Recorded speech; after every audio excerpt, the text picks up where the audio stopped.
కూర, చిక్కుడుకాయ కూర. చిక్కుడుకాయలు ఎలా ఉండాలో చూడండి, ఎలా ఉంటుందో.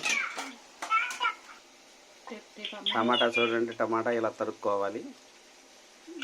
ఇలా తరుక్కున్న తర్వాత పొట్టు ఇలా ఉంటే కొంచెం మనకి ఇబ్బందిగా ఉంటుంది కనుక పొట్టు తీసేసి దాన్ని ఉడకబెట్టుకొని చాకుతో తీసేసిందంట.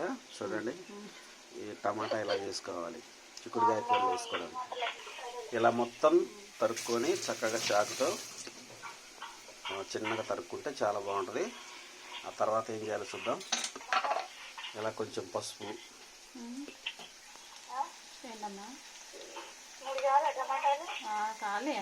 ఆ తర్వాత కొంచెం ఉప్పు,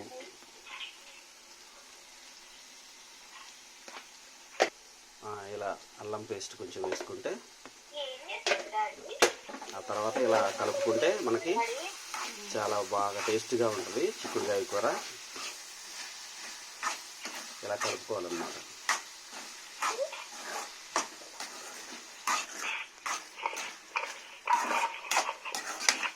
ఆ తర్వాత ఏం చేయాలంటే ఇప్పుడు దాని మీద మూత పెట్టాలి.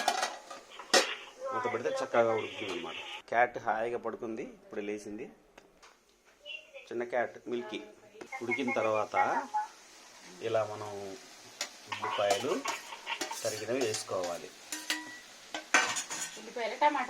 టమాటాలు సారీ. ఆ తర్వాత టమాటాలు వేసుకున్న తర్వాత కారం ఇలా చల్లుకుంటే, కరెక్ట్ ఎంత కావాలో అంత సరిపోనంత కారం వేసుకోవాలి. ఇలా 5 minutes తర్వాత ఆ మూత తీసిన తర్వాత ఒకసారి ఇలా కలుపుకోవాలి.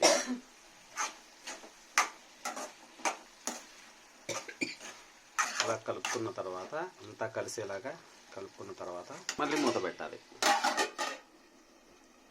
మళ్ళీ 2 minutes తర్వాత మూత తీసుకొని మళ్ళీ కలుపుకోవాలి.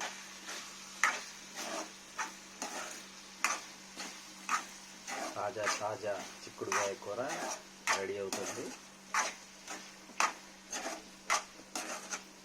ఇప్పుడు ఇవి మగ్గిపోతాయి అన్నమాట టమాటాలు. ఇలా కలుపుకున్న తర్వాత కొత్తిమీర కడుక్కొని శుభ్రంగా దాన్ని తురుముకొని ఇలాగా చల్లుకోవాలి.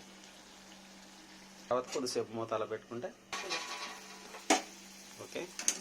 ఇప్పుడు మూత తీసుకున్న తర్వాత ఒకసారి కలిపి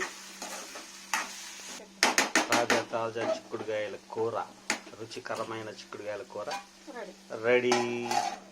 ఇట్లా ఒక 2 minutes తర్వాత బంద్ చేసుకుంటే అయిపోయినట్టు.